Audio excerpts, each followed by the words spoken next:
All right, Shalom. It's the brothers from GMS Atlanta. I want to start out by giving all praises to Yahweh, Yahweh, by Hashem, Yahweh Shai. Double honor to the apostles and elders of Great Millstone, and Shalom to all the Akim out there pushing the word in sincerity and in truth. And we just want to do a lesson on the riches of the knowledge. You know, that's why we have this treasure chest, which is a representation of the wisdom that we actually possess. Because wisdom is actually very, very valuable. And these scriptures that we actually go into, this is our treasure, and this is really buried treasure, because majority of the people, they can't understand, and they can't dig into the earth, so to speak, of these scriptures, dig into the soil of these scriptures and receive the riches of the understanding. But the scripture says that that the Lord's men will understand. So us understanding what others don't understand, that's what makes us valuable. Because when you look at value on a market or on a global scale, commodities or things that's very valuable are rare. right? It's not an immense amount of what it actually is on the market, such as gold. Gold is so valuable due to the fact that it's the only color on the periodic table that's actually gold. Its malleableness, how rare it is, amongst other things, and that's why the Most High said that He'll make a man more precious than fine gold. And how are we becoming more precious or precise? That word precious goes back to the word precise also. How are we becoming precise? Through going and leaping into this knowledge. Yeah. This is the rivers of living waters, and the more we consume and actually learn of Yahweh Shai, the more and more richer that we become. Yeah. So we'll start with that Proverbs 3 and 13. Yep. This is Proverbs 3 and 13. Happy is the man that findeth wisdom, and the man that getteth understanding. Right. It says, "Happy is the man that findeth wisdom," and we just looked up that word wealth, and it goes back into happiness. Happiness. Because when somebody is well off financially, then they don't have to deal with the common woes that the people of the society have to partake in, because everything can be purchased with the drop of a dime. And we got to really take that same mentality at the end of the day, because we have the spirit of Yahweh Shai Shai. We catch hell, but we got His name. We got the wisdom to get us out of all situations. We got the angels of the Lord encamping around us. So we're actually wealthy. We actually have value in the sight of the Lord. We're the most valuable energies or people on this earth. You got some more? It says, for the merchandise of it is better than the merchandise of silver. Right, and we're merchants. We're spiritual merchants, and the merchandise that we possess is this wisdom. This is the merchandise that we taking on the highways and byways, and we're trading those gifts and talents in the marketplace. John, this is our job, our work. That's right. What you get at the end of every week at your job, your pay, your wealth, your happiness. Yep. Yep. Your paycheck. This is how we laboring. And we laboring to receive this wisdom. Yeah. You keep going. It says, and the gain thereof than fine gold. See that the gain of this merchandise, which is these scriptures, is more than the gain of fine gold. So even though we have this picture, this is just a light imagery to even compare to the wisdom of the Lord. Because the Lord said that the gain is more than fine gold. Yeah. Gold is something that you could actually try to compare to the wisdom. Right. Because of its immense wealth and its how valuable it stays throughout the test of time. Because every empire, they dealt with the exchanges of gold, whether it was the Egyptians, whether it was the Medo-Persians, Romans, Greece, and even today, which they took gold out of the actual the market, so to speak, in America, because the Federal Reserve, it was once upon a time where the money was backed by gold, to the point where you could go to the bank and actually exchange your reserve notes and the equity of gold. or silver, the silver certificates and gold certificates. But they knew that the wealth of it was more. It was more, and they actually printed out all those Federal Reserves on Jekyll Island in 1913 when the elites got together and they established a whole new banking dynasty that the international private bankers came together to actually create, and they took this valuable commodity out of the system to the point where people can't purchase it or do any type of trade or business. But guess what? We can spiritually, because we have the true gold, the true wealth, which is this wisdom. You can keep on. This verse 15. She is more precious than rubies. See that she is more precious than rubies. See, even when you look at this, they got certain gemstones, possibly rubies. Just like it tells you in Exodus, it speaks of, even on the ephod, it has all kind of variations, onyx stones and sardonyx, if that's how you pronounce it. All these different diamonds. I think Naphtali holds the stone of the diamond, and a king would actually have all those gems inside of his crown to represent royalty. Yeah. How of abundance that he has actual treasures in his stock, so to speak. So spiritually, we're kings also, because we have the abundance of this wisdom. And the most valuable thing that a king actually possesses is not his riches, but his wisdom. Because through a king's mind, that's how he keeps the city afloat. That's how he keeps the people out of the way of danger. That's how he keeps the citizens safe. Or else he's going to be overthrown. Or else he'd be overthrown. The people would go into slavery, be subjugated. All right. The houses would be taken over, so to speak. So we got a little bit more on that. And all the things thou canst desire are not to be compared unto her. Yeah, see, anything that you could desire not to be compared unto this wisdom. This is uncomparable. You can't compare this. Keep going. Length of days is in her right hand. Right, length of days is in her right hand, because through this wisdom, you actually know the right and wrong ways to be. Because when you read these scriptures, it tells you about a dietary law to keep your health intact.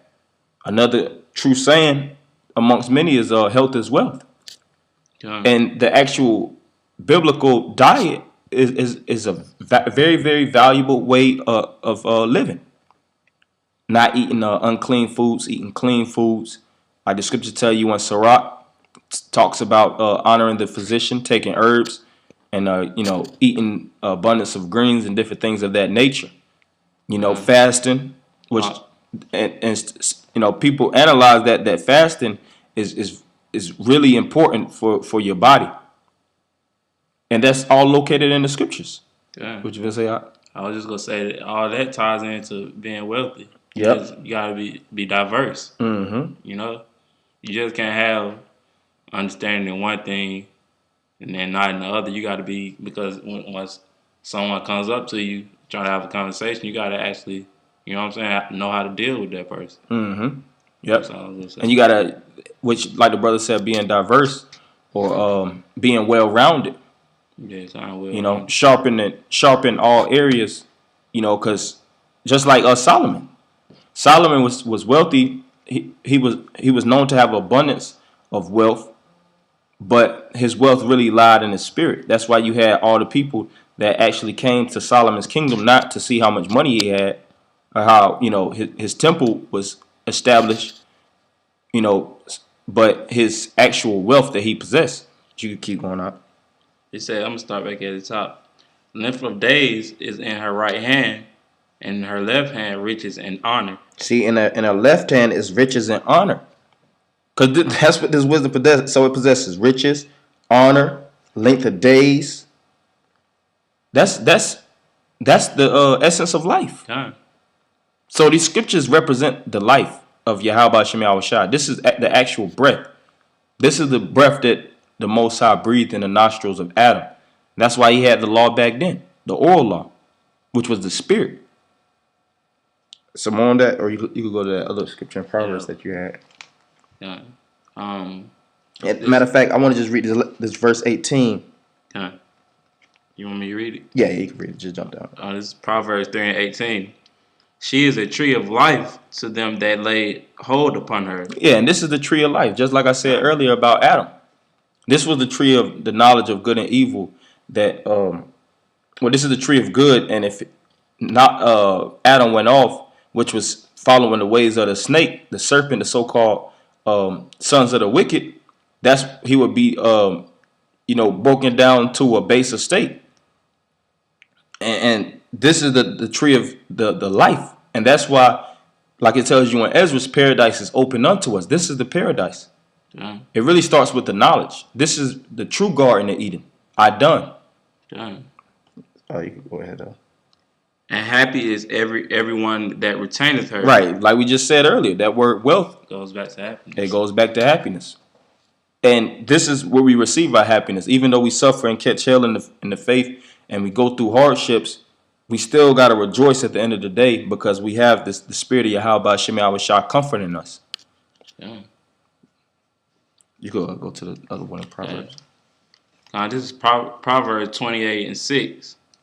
Better is the poor that walketh in his uprightness than he that is perverse in his ways. Yeah, see, better is the poor that walketh in his uprightness than he that's perverse or wicked in his ways. Just like you have these rich devils, multi-millionaires, multi-billionaires. They have an immense amount of wealth and real estate all throughout the countries. Ownership of airlines and they have their money in all kind of different stocks like that. But they're perverse. Yeah. They do all kind of wickedness behind the scenes, and that's why the scriptures say that in Sirach. Through ill dealings, the kingdom is translated from one people unto another. And that's why even though these devils have all the riches of the world, they also inherit depression. Mm-hmm. Majority of these white Edomites, they women be cheating on them. Yeah. They really, a lot of the children be in and out of jail. They have to cover up and spend a lot of money to cover up certain scandals that their children actually be involved in. They themselves are be under, really involving themselves in the homosexual intercourse or lesbianism pertaining to the women. That's why that saying comes, money is the root of all evil. Mm-hmm. Because it actually is. Yeah, the love of money. Yeah, kind of love of money. Which is this Federal Reserve, this wicked coin, so to speak, that we possess today. And even these devils that actually possess these things, you know how many wars actually occurred over gold and silver and all these different things? These devils had to butcher and actually pillage lands. Gad, tribe of Gad, the tribe of Issachar, going through the gold rushes and all these different things. Esau, he's money hungry. Okay. He's driven by war to possess the fruits and the resources of the land.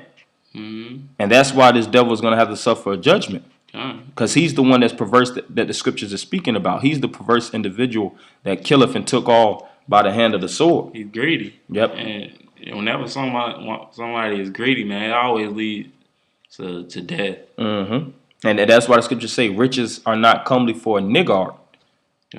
Because somebody that's a niggard is very, very selfish, and they want to keep all the silver and the gold to themselves. Just like when you watch that movie Hobbit, it was one individual that was very he was money hungry, and he just hoarded treasures, and he didn't want nobody to he didn't want to make no type of exchanges. He just wanted to fortify his castle and have his riches with him until he died, so to speak. And all the people in the actual movie, they actually came to fight the battle to actually break open his castle. And that's what's happening now with this so-called white man. This white man is trying to hoard the riches of the kingdom, but guess what? The scripture's saying, Job, that he's going to throw all these things up. And it starts with us spiritually being rich, then physically everything is going to manifest. Okay. I'm gonna read it from the top. Okay. This is Proverbs 28:6. Better is the poor man that walketh in his uprightness than he that is perverse in his ways, though he be rich. Mhm. Whoso keepeth the law is a wise son. And it all starts with the law. He that keepeth the law is a wise son. Kind, That means you possess the wisdom of the Most High if you keep His laws. kind. Because this is the everlasting life. This is how you actually live forever. This is the tree of immortality. And when you eat this, nobody could take this away from you. That's another thing too. That's why the Lord said that in Matthew. And it also speaks about that in Colossians. It says, put your affections on things above, not on things on earth, where moth and rust doth corrupt. Mm. You know, because it says where your treasure is, there will be your heart also. A lot of people, they put their treasures in their cars, women, Mm. you know, Not knowing that you could lose that in the drop of a dime. their credit. Now what you got? But when you keep the laws and the understanding and the wisdom, can't nobody take that from you. Yep. But Yahweh Shem Yahweh Shah. That's right. And the things of this world, they depreciate. Women depreciate through time. Yeah. Your credit, in a lot of cases, depreciates. And it can only purchase so much. Because you get your credit built up to get what? A car, to get a house. Those things depreciate. Because you always have to do constant payments. So you always have to be making money. You got to pay for your mortgage, you know. You got to pay for your insurance or your note and different things like that. But with this knowledge, this is something that appreciates. And that's why you have to appreciate it at the same time. Because it's all about how much you involve yourself with the spirit for the spirit to actually blossom and grow within inside. Yeah. Small? Yeah, a little bit. It says, but he that is a companion of righteous men shameth his father. Mm-hmm. He that's a companion with riotous men shameth his father. Just basically being in environments that's not conducive to life. Being in the world. Being in the world. This truth is about being in the spirit of the Lord. Yeah. It's from seeing the world through different lenses, so to speak.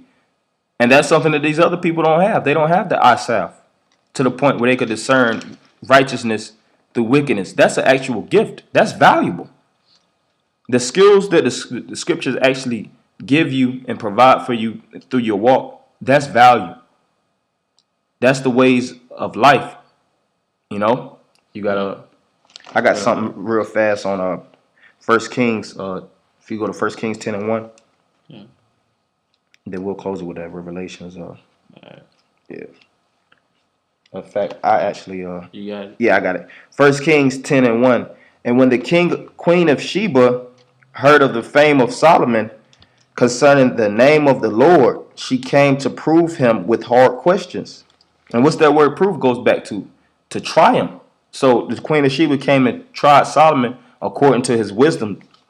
And she came to Jerusalem with a very great train, with camels that bear spices and very much gold and precious stones. And when she was come to Solomon, she communed with him of all that was in her heart. And Solomon told her all her questions. There was not anything hid from the king which he told her not.